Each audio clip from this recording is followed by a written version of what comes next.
Hello, everyone. The name of our presentation is Assessment and Testing of English as a Foreign Language in the Post-Methods Era, Reading and Speaking Tests.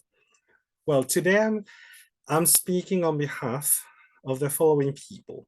Well, first myself, then Miriam Elizabeth Cid Uribe from Universidad Santiago de Chile, Alexis Osvaldo Reyes Villalobos from Pontificia Universidad Católica de Chile, Bárbara Catalina Cienfuegos Illanes from Universidad Central, and Silvia Arias Becker from Universidad Santiago de Chile. Well, let's continue. The abstract of this investigation, of this research, is the following. The objective of this paper is to present a bibliographical revision of the assessment and testing literature in the field in the light of the post-methods era. Therefore, the reflection out of that will be reinforced with the analysis of two examples of evaluation, both reading and speaking tests. The order will be introducing the philosophical grounds of evaluation in the post-methods era. Then two tests made by the authors will be presented. After that, the specific objectives of each one of the tests will be shown based on the introduction. Finally, there will be a discussion of the specific nature of the assessment procedures shown by referring to literature in the field of assessment and testing.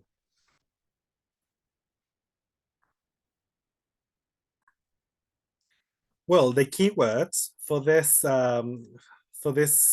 research are the following: assessment, testing, post-method era, reading tests, and speaking tests. Well, the introduction is the following. Let's start with the first part of the introduction. To Kumaravadivelu, a well-known researcher, understanding of teaching has to do with the fact that there are not any methods at all for teachers and researchers to discover and use. As a consequence of this, evaluation must be decided on by considering what it is we want our students to reach and how this can be tested, right? This is really, really important. Nonetheless, as the post-method era involves communicative language teaching with procedures from other teaching approaches throughout history, then it will still be good to focus on both second and third generation tests, as shown by Lennon, in order to account for both reliability and validity, right? On the one hand, reliability, that is to say, the use of numbers to measure students' performances, and validity, which is subjective evaluation, depending on the specific teacher, right? The former has to do with exact scoring, whereas the second one has to do with the use of language in a meaningful context. And therefore, the validity has to do with subjective evaluation because different teachers, as I'm sure you all know, focus on different things, right? Even though they might be focusing on some rubric, right? There are still differences among teachers when it comes to evaluating students' performances. Well, the second point of this introduction is regarding assessment, it needs to guarantee students' successful achievement of knowledge on the foreign language and foreign language ability. So there are two things that we teachers care about. On the one hand, we care about students' knowledge, right, of the language, but we also want them to use the language successfully in different contexts, right? So we want them to develop certain skills in the target language, in this case, English. The dichotomy between usage and use is worth mentioning by referring to Widdowson. To him, language is not just an abstract system, that is to say usage. This is what we know as usage for people to put into practice. It is rather a process of communication, that is to say a process of language use.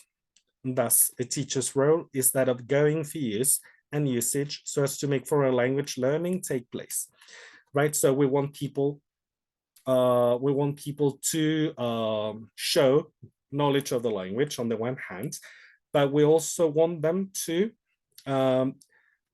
show their language skills, right? And how can they show their language skills? By speaking the language spoken nowadays, right? It's not just showing grammar knowledge, but it's also using, for example, lexical phrases that are used by speakers of the language all over the world. Well, there are certain objectives, right, for the two tests that we'll be analyzing here, right? There's a reading test on the one hand and a speaking test on the other hand. Well, the tests analyzed are based on specific evaluation criteria. Thus, the objectives for both of them are the following. Test 1, reading. To assess discrete units, that is to say, specific pieces of language, right? To benefit from integrative language, that is to say, language in context, which is different from discrete language units. To be able to achieve understanding of discrete units. So we understand discrete units as long as we see this this language or the target language in context. So there are certain discrete units, and as long as we see them, as we see these particular pieces of language in context, we learn them, right? To be able to understand the overall idea of texts as well as specific sentences within them by benefiting from anaphoric reference. That is to say, words which refer back to another word, right? For example, we can have pronouns referring back to nouns, and in this case, we have anaphoric reference. So we can say, he said that, and that he refers back to somebody's name. Also, to recognize which words have certain replacement words or deictics that replace them within the text. And that is linked to the previous thing we talked about before, which was anaphoric reference, right? For test number 2, which is a speaking test, the objectives are the following: to assess discrete units, to assess integrative language, to understand lexical phrases and be able to distinguish specific characteristics among them according to the particular communicative context, and to use lexical phrases for communicative functions such as directions. So in the speaking test, functions such as directions are of paramount importance. Okay, let's continue. Well, we analyzed these two tests. Therefore, we would like to show you, right, our reflection on these tests. Right, so the discussion of the rationale is the following. First, we would like to refer to Anne Lennon's quotation that says, tests are not normally water-right representations of one generation of testing. Normally, techniques are mixed and matched. Therefore, taking that into account, it cannot be avoided that even though the tests shown here, that well, we're not showing them because of time constraints, are inspired by one generation, which is clearly the third generation of tests. That is to say, tests that show integrative language, right? That is to say, language in context. However, there is always some kind of eclecticism in them. Above all, this happens when multiple choice exercises from test 1 and exercise 1 from test 2 are used since there is no ambiguous answer in them. Okay, so when there are, for example, multiple choice questions, we can see that there are certain aspects of second generation tests that are still being considered in third generation tests. And that's why there is eclecticism. Well, the second point is the following. It is impossible to avoid saying that based on Harris and McCann, both reading and speaking tests are considered as tests due to their formal testing nature, right? That is to say, there is a mark. In the same sense, they are kinds of internal formal assessment as they are invigilated by the same EFL teacher who teaches the English class, right? For the external formal assessment, for example, we should have somebody else evaluate students' performances, right? If the same teacher who teaches the class evaluates students' performances, then the examination is internal formal assessment. Also, they carry a mark, as I said before, out of a specific score. Thus, based on Scriven, tests 1 and 2 presented in this assignment belong to summative assessment, right? If they carry a mark, then they are summative. They are what we know as summative assessments. For formative assessment, there is no mark involved. Okay, so that's very, very important for you to understand, for all of you to understand. Well, let's continue. According to purpose, the purpose of examinations, the reading and speaking tests can be classified as achievement tests, as they are both proctored or invigilated during a course and after a certain amount of syllabus content, right? So they refer back to what was taught before. As they are large-scale tests, the reading test assesses abilities related to reference in the discourse organization and reading comprehension. That is to say, real samples of language. Whereas the speaking test evaluates functional language related to directions. The fourth point is the following. Even though these third-generation tests assess integrative language or discrete language units within a communicative context, right? So we have integrative language, that is to say, language in context. For example, we can have a lesson exercise or a reading unit in which we have integrative language, or we can have discrete language units in the particular case of use of English exercises, for example, or grammar exercises, right? Multiple choice questions, mainly. But they can also be within a communicative context. The scoring procedure is both objective and criterion referenced, according to Lennon, since students are given a score based on their own particular performances. That's why they're criterion referenced. And that's why these tests are objective. Nonetheless, the second item in the speaking test is not as subjective as the rest of the items of both tests, because, as we said before, different examiners could give students deviant scores focused on eventually not so well-built sentences in terms of grammar. That's just an example. As we said before, different teachers might come up with different interpretation of someone's performance, right? Of someone's linguistic and communicative performance, particularly because teachers tend to focus on different things. They're all human beings, right? And that's why we talk about reliability when the scoring procedure is exact, or we can talk about validity when the evaluation of somebody's performance is based on a teacher's interpretation, on a particular teacher's interpretation, to be more precise. Sorry. Well, we have another point which says, regarding West's fundamental principles of testing, the tests analyzed in this investigation, since they have contextualized language within communicative contexts, measure performance rather than competence.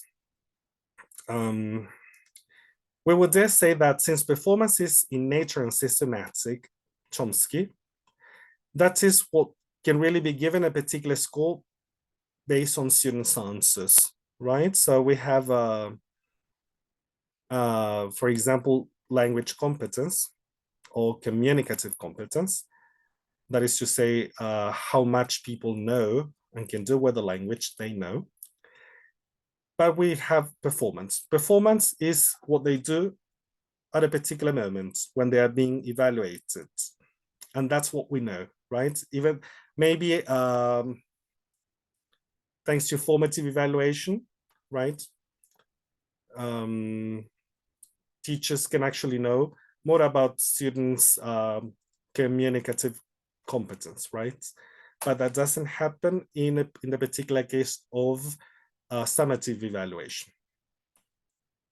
The only thing an examiner, right, can see is the student's, the specific student's performance, right?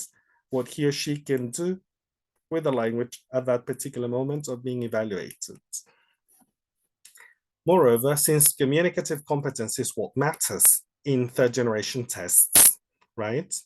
Particularly because of integrative language, then performance is what must be given importance, right? Because we can understand a little bit about communicative competence thanks to somebody's performance.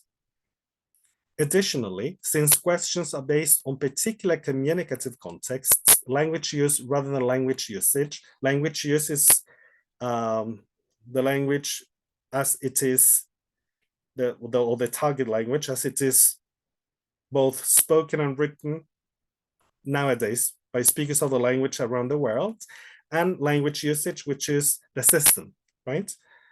So language use rather than language usage is what is given primary importance in the tests analyzed here. In the same fashion, Chomsky's performance under Widdowson's language use, right, evaluated in the tests, is an example of direct assessment according to West, right?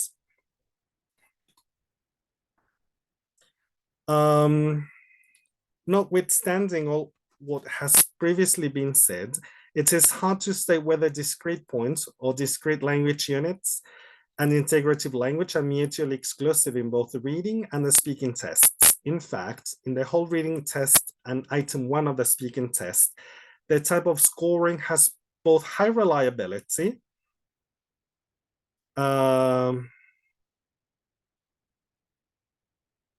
but also validity.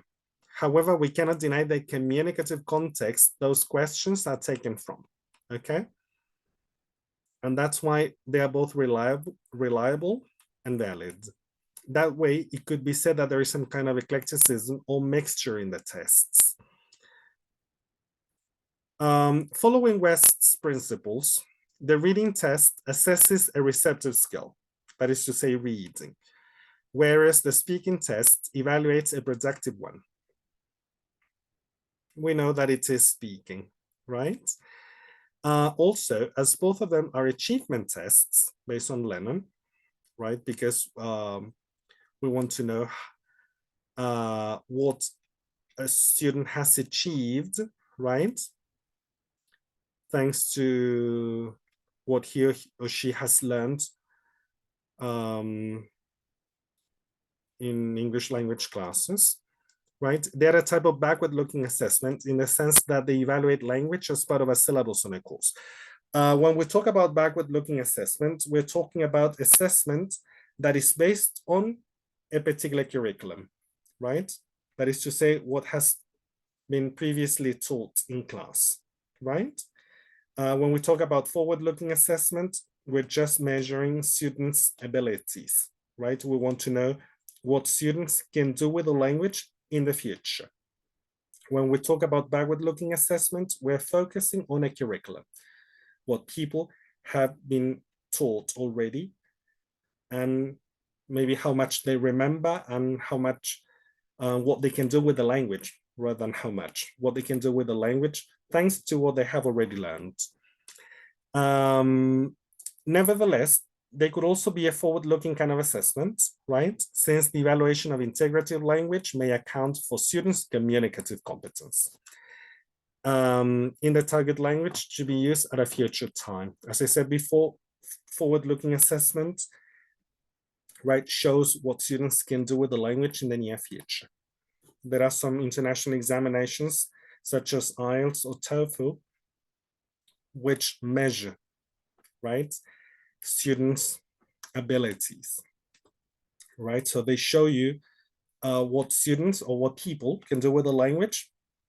For example, in academic contexts, right? So they foresee or foretell what these people taking the examinations might do with the language, might be able to do with the language in specific academic contexts. Well, our conclusion is the following. Even though it is not easy to devise evaluation exercises for the assessment of discrete units, language out of context, and integrative language, language within a context, we already know this, the current EFL teacher, that is to say, English as a foreign language teacher, must strive to make that come true.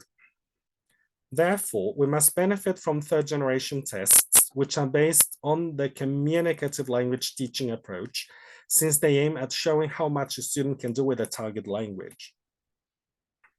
However, that is not all. Requirements still focus on knowledge of the language, even those ones of some international examinations, right? So both knowledge and fluency, right, or language competence or communicative competence are important, right?